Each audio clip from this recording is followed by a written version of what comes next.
This one will be successful. Who knows?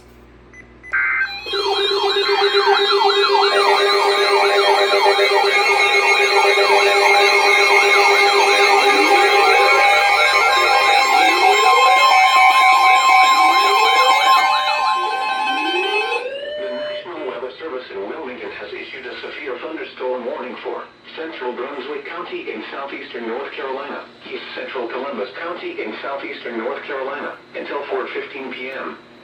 At 3:32 p.m., a severe thunderstorm was located over Bay Aurora, or near Leland, moving southeast at 15 miles per hour.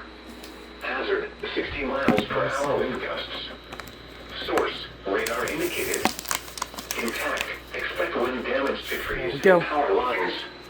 Locations impacted include Bay Aurora, Bishop, Macatoka, Mill Creek, Town Creek, Freeman, Honey Island, Brunswick County Community College main campus, Winnebago, and Bolivia.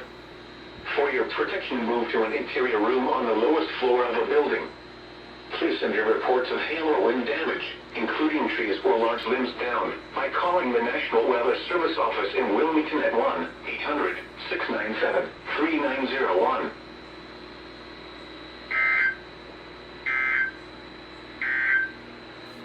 The National Weather Service in Wilmington has issued a severe thunderstorm warning for southeastern Dillon County in northeastern South Carolina, northwestern Horry County in northeastern South Carolina, northern Marion County in northeastern South Carolina, until 4:30 p.m. At 3:23 p.m.